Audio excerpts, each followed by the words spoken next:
કોઈ પણ સત્કર્મ કરવામાં અધુનાવૃત્તિ રાખીએ. આજથી જ, હમણાં જ, રાઈટ નાવ, રાઈટ હવે. એક 75 વર્ષના વૃદ્ધને મેં કીધું કે હવે તમારી ઉંમર 75 વર્ષની થઈ ગઈ, હવે તમે એકદમ સમર્પિત થઈ જાઓ ધર્મના અંદર, સંપ્રદાયના અંદર, પ્રભુના અંદર, અને 8-9 કલાક બસ હવે ઠાકોરજીની સેવામાં અથવા ધર્મ પ્રચાર કાર્યમાં લાગી જાઓ. ના,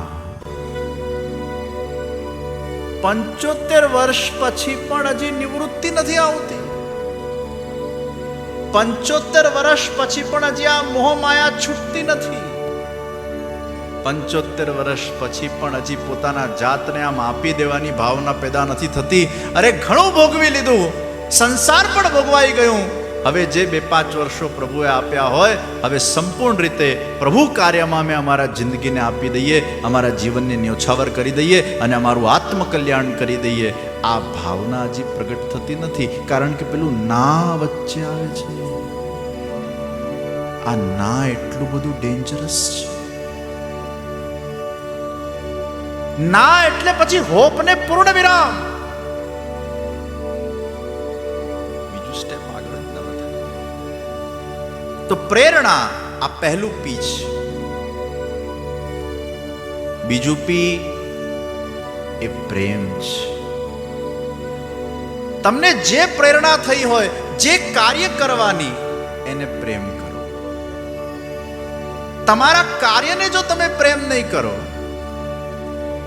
તમે ભક્તિ માર્ગમાં આગળ વધો છો તો ઠાકોરજીને પણ નિષ્કામ પ્રેમ, સ્વાર્થ વગરનો પ્રેમ, મેવા વગરની સેવા, કોઈ પણ પ્રકારની માંગણી વગરની ભક્તિ, અને કર્મ માર્ગમાં તમે આગળ વધતા હો તો પણ તમારા લક્ષ્યને પ્રેમ કરો.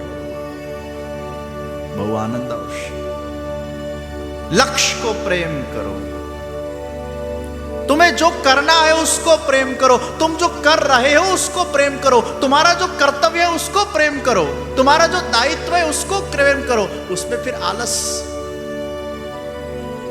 नहीं થાય. આળસ એને પ્રેમ કરો. જો એની મજા બદલાઈ જશે, જો એની દૃષ્ટિ બદલાઈ જશે, તમને એવી મજા આવવા લાગશે. વાહ! પ્રેમ એ બીજું પીચ.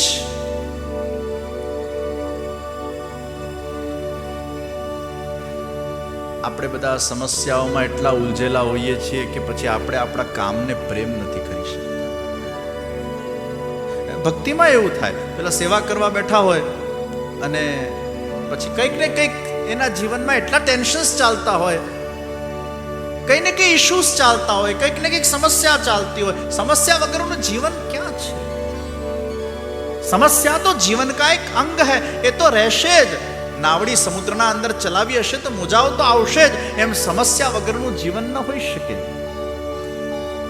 સમસ્યાને લાઇટલી લો, એના સોલ્યુશન માટેના પ્રયાસ કરો, પણ તમારું જે ગંતવ્ય સ્થાન છે એમાં ફોકસ્ડ રહો. હું તમને એક સરસ દાખલો આપું કે આપણે જ્યારે પ્લેનની મુસાફરી કરતા હોઈએ કે ટ્રેનની કરતા હોઈએ, પ્લેનનો દાખલો લઈએ તો સમસ્યાના પણ લેવલ્સ હોય છે. Level 1, level 2, level 3, level 4, level 5. જેમ પેલું કેન્સરમાં સ્ટેજીસ હોય ને, સ્ટેજ 1, સ્ટેજ 2, સ્ટેજ 3, સ્ટેજ 4, તો એના લેવલ છે. હવે તમે પ્લેનના અંદર ગયા તો સૌથી પહેલા સિક્યોરિટી ચેકિંગ આવ્યું. એમાં કદાચ બહુ લાઈનોમાં તમારે ઊભા રહેવું પડે, એટલે તમને લાગે આ એક સમસ્યા છે, કંટાળો આવે. વળી પાછું કંઈક પેલું સામાનમાંથી કંઈક નીકળે ને ખોલાવે એટલે પાછું તમને કંટાળો, આ કઈ પાછી સમસ્યા થઈ. મોડું થતું હોય અને પેલો ખોલાવે. વળી પાછા તમે પ્લેન સુધી પહોંચો અને એમાં પ્લેનમાં તમે બેઠા અને બાજુમાં કોઈ એવો મહાપુરુષ આવીને બેઠો, તગડો, ઓહો, આમ આમ આમ થઈ જવું પડે. હાથ મૂકવાની જગ્યા ના હોય, કારણ કે પહેલા હાથ મૂકી લીધા હોય, અને એમાંય પાછી જો વચલી સીટ આવી,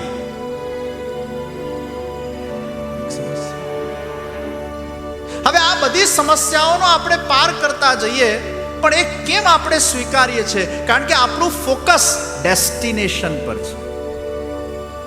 મારા માટે આ બધી નાની નાની સમસ્યાઓ કરતા મારા માટે મને જ્યાં પહોંચવું છે એ વધારે અગત્યનું છે, અને એ પહોંચ્યા પછી જે મને સુખની પ્રાપ્તિ થવાની છે એ મારા માટે વધારે અગત્યનું છે. એટલે લક્ષ્ય તરફ જ્યારે તમારું બિંદુ થઈ જાય છે ત્યારે એ નાની નાની જે સમસ્યાઓ છે એ સમસ્યાઓ પછી તમને બહુ તમારા મનને ઇફેક્ટ કરતી નથી, કારણ કે લક્ષ્ય તમારું નક્કી છે કે પહોંચવું છે ગમે તે રીતે. આ બધું તો જોવાઈ જશે.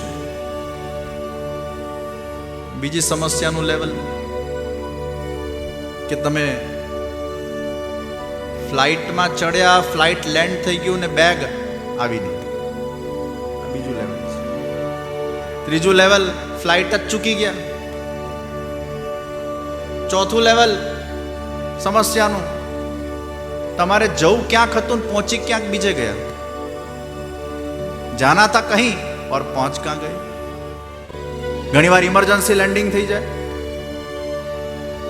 મેં બહુ વર્ષો પહેલા મારી એક કથામાં આ પ્રસંગ કીધેલો, અમેરિકાનો, જેક્સનવિલનો. અમેરિકામાં 2 જેક્સનવિલ છે, એક ફ્લોરિડામાં અને એક કેરોલિનામાં.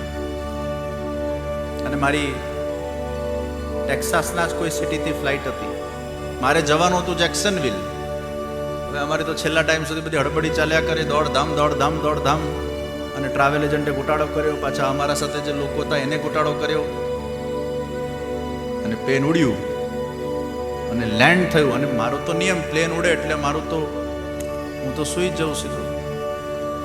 અને પછી સીધું આમ ધડ પેલો અવાજ આવે એટલે આંખ ખુલી અને પેલું અનાઉન્સ થયું, વેલકમ ટુ જેક્સનવિલ, નોર્થ કેરોલિના. એટલે મેં બાજુવાળાને પૂછ્યું, આ નોર્થ કેરોલિના, ફ્લોરિડા જેક્સનવિલ નહીં?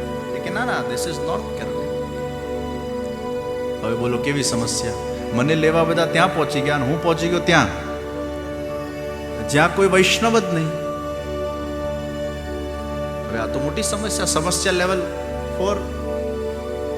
ક્યાં કરો?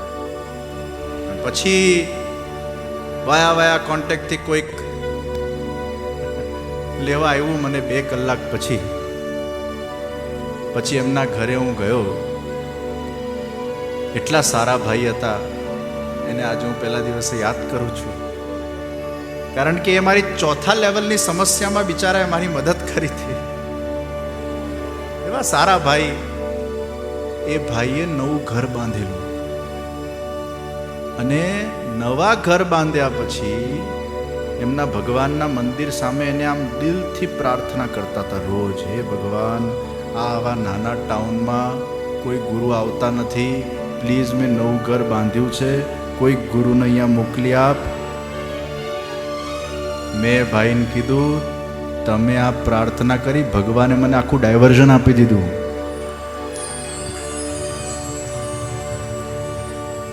એ ભી એક સમસ્યાના જુદા જુદા લેવલો હોઈ શકે, પણ અગર આપણું ગંતવ્ય નક્કી છે તો પછી એ સમસ્યા આપણા માટે કોઈ માયને રાખતી નથી. કારણ કે આપણે ઢગલે ને પગલે હંમેશા એક વિચાર એ જ કરતા હોઈએ છીએ કે ઈશ્વર મારા સાથે છે, ઈશ્વરની કૃપા મારા સાથે છે, અને એ જે કરશે એમાં આપણું હિત હશે.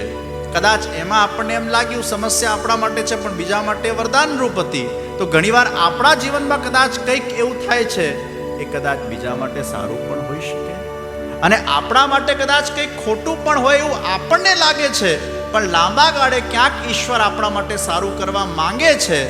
એ ઈશ્વરની ઈચ્છાને ઈશ્વર પર હંમેશા વિશ્વાસ રાખીને, પોઝિટિવિટી ડેવલપ કરીને, હંમેશા સકારાત્મકતાથી જો આપણે જીવનને જીવતા રહીએ, પ્રેમ કરતા રહીએ, તમે જે કરો એને પ્રેમ કરો.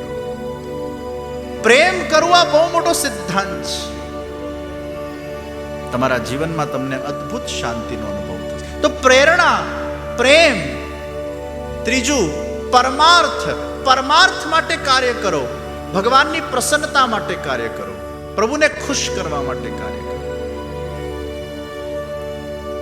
પ્રેરણા, પ્રેમ, પરમાર્થ, પુરુષાર્થ વગર તો કંઈ થાય જ નહીં. છેક સુધીનો પુરુષાર્થ, થાકવો નહીં, હારો નહીં, અધવચ્ચે છોડો નહીં, लगे रहो, डटे रहो, भले आपको थोड़ा स्ट्रगल आए, वही तो तप है. तप कोने कहेवाय? अधवच्चे छोड़ी दो એને તપ ન કહેવાય, પણ તપ્યા કરો, તપ્યા કરો, તપ્યા કરો, તપ્યા કરો, કષ્ટને સહન કર્યા કરો, અને એમ કરતા કરતા તપી તપી તપીને તમે સોનું બની જાઓ, ત્યારે તમે મૂલ્યવાન થાઓ જીવનના અંદર. કન્સિસ્ટન્ટલી તમારા એફર્ટ્સને કરતા રહો, કરતા રહો, કરતા રહો, કરતા રહો, કરતા રહો. પુરુષાર્થ, પછી પરોપકાર, પછી પ્રસન્નતા પૂર્વકનો પુરુષાર્થ, પછી પરિપક્વતા. કાચો પુરુષાર્થ નહીં, પરિપક્વ પુરુષાર્થ. હાફ હાર્ટેડ શોટ મારો ને ક્રિકેટમાં, આઉટ થઈ જવાય, પણ આમ દિલો જાન સાથે, પરિપક્વતા સાથે, સોલિડિટી સાથે, સ્ટ્રોંગનેસ સાથે, પોતાના પર ને પ્રભુ પર વિશ્વાસ સાથેનો પુરુષાર્થ, પરિપક્વતા.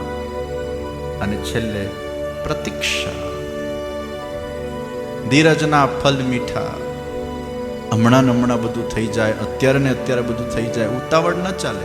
કર્મ માર્ગ હોય, જ્ઞાન માર્ગ હોય કે ભક્તિ માર્ગ હોય, કોઈ પણ માર્ગમાં ધીરજ તો રાખવી જ પડશે. ધૈર્ય બલ તો હોવું જોઈએ. તિતિક્ષા બલ, પ્રતીક્ષા બલ. અને આ 9P, આ 9 દિવસના ગ્લોબલ હિન્દુ વૈષ્ણવ પ્રેરણા મહોત્સવમાંથી આપણે પ્રાપ્ત કરીને જવાના છે. છેલ્લો પી એ પ્રભુ કૃપાનો પી છે. આ બધું હોય પણ જો ભગવાનની કૃપા ન હોય તો કઈ જ ન થઈ શકે. કારણ કે જીવ પોતે પોતાના સાધનથી કઈ જ કરી શકતો નથી. એ સામર્થ્ય તો પ્રભુનું જ હોય છે. એને એમ લાગે કે હું કરું છું. હમણાં શોભાયાત્રામાં એક ભાઈને હું જોતો હતો. સરસ શોભાયાત્રા મજાની ચાલતી હતી, ઓટોમોડ પર હતી. અને પછી ભાઈ મારા આગળ ઊભા હતા, આમ ઊંધા થઈ. ઊંધા એટલે મને આમ ફેસી અને આમ કરે પેલા ઘોડાને, કમ કમ કમ. પછી કે આમ આમ આમ આમ આમ. મને લાગ્યું ભાઈ આ ઘોડાને ભાઈ ચલાવે છે. ઘોડાને તો પેલો ઘોડા ગાડીવાળો ચલાવે છે, પણ એ ભાઈ આમ એવું બધી એક્શન મારા સામે કરતો હતો. મેં કીધું આ સરસ એન્ટરટેનમેન્ટ છે.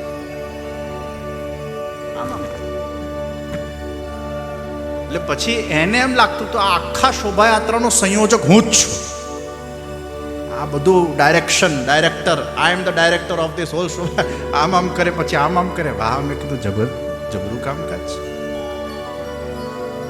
ને ભાઈ ખોટું નહીં લગાડતા, જ્યાં બેઠો ઘડીનો આનંદ છે. પણ ઘણીવાર આપણને એમ લાગતું હોય કે આ આપણે કરીએ છીએ, આમ આપણે કરીએ એટલે પેલો ઘોડો આપણા ઈશારે ચાલે છે. એ તો આમે ચાલતો જ તો આગળ, તમે તો ખાલી એને આમ કરો છો. એ તો ચાલતો જ તો. मूल में प्रभु की कृपा के बिना हम में कोई सामर्थ्य प्रकट नहीं हो सकता है. और इसलिए 9मुं पी એ પ્રભુ કૃપાનું પી છે. અને પ્રભુ કૃપા કરે ત્યારે સૌથી પહેલા પોતાની પ્રસન્નતાથી એ શું આપણને ભેટ આપે, એનું નામ છે સત્સંગ. ભગવાન બહુ જ આપણા પર પ્રસન્ન થયા હોય એમ અગર આપણને લાગે કે બહુ પ્રસન્ન થયા છે, એવું ક્યારે થાય? જ્યારે સત્સંગમાં રુચિ પ્રગટ થઈ જાય. અહીંયા કેટલા યુવાનો બેઠા છે. યુવાનો પણ બધા આજે આટલું ચાલ્યા. અહીંયા આગળ કેટલા બધા યંગસ્ટર્સ ઉત્સાહપૂર્વક બેઠા છે. આ કૃપા છે. આપ સૌ અહીંયા આટલી મોટી તાદાદમાં બેઠા છો, આ કૃપા છે. આગળવાળા ઉપર પણ ભગવાનની કૃપા છે, પણ આ પાછળ દૂર દૂર દૂર દૂર સુધી મને તો એન્ડ જ નથી દેખાતો, માથા પણ નથી દેખાતા. ધોળાવાડ તો દૂરની વાત છે, એન્ડ સુધી લોકો બેઠા છે જે અહીંયાથી દેખાતું જ નથી. આ લોકો પણ આ કથા મંડપની એક મોટી શોભા છે.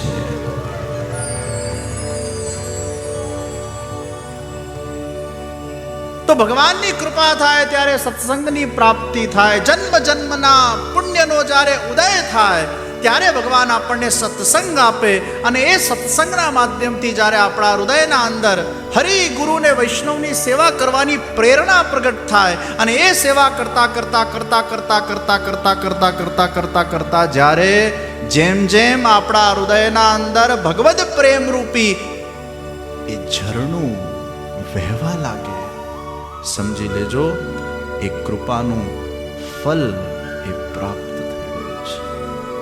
કારણ કે ભગવાનમાં પ્રેમ જન્મવું બહુ કઠિન છે. એમનેમ સેવા થશે, પ્રેમ નહીં જન્મે. નૃણામ જન્મ સહસ્ત્રેણ ભક્ત્યા પ્રીતિર્હિ જાયતે કલૌ ભક્તિ ભક્ત્યા કૃષ્ણ પુરઃસ્થિતિ. કેટલાય જન્મો પછી, સહસ્ત્ર જન્મો પછી આ કલયુગના અંદર કેવલ ભક્તિ જ એક એવું સાધન છે જેનાથી ભગવાન શ્રી કૃષ્ણ આપણા સામે આપણા હૃદયમાં ઉપસ્થિત થઈ જાય છે. પણ જન્મ જન્મ પછી આ ભગવદ પ્રેમ આપણામાં પ્રગટ થતો હોય છે. પ્રિયજનો, ભક્તિ પ્રગટ થવી બહુ કઠિન છે, પ્રેમ પ્રગટ થવું બહુ કઠિન છે. અને એ પ્રેમને પ્રગટ કરવા માટે અગર આ કલયુગના અંદર સૌથી શ્રેષ્ઠ અને સરળ સાધન કોઈ હોય શ્રી કૃષ્ણ સુધી પહોંચાડવા માટેનું, તો એ શ્રીમદ ભાગવત છે. શ્રીમદ ભાગવતની કથા એ કૃષ્ણમાં પ્રેમ પ્રગટ કરે છે. શ્રીમદ ભાગવતાખ્યોયમ પ્રત્યક્ષઃ કૃષ્ણ એવ હિ સ્વીકૃતોસી મયા નાથ મુક્ત્યર્થમ ભવસાગરે મનોરથો મદીયોયમ સફલઃ સર્વથા ત્વયા નિર્વિઘ્નૈર્નૈવ કર્તવ્યો દાસોહમ તવ કેશવ.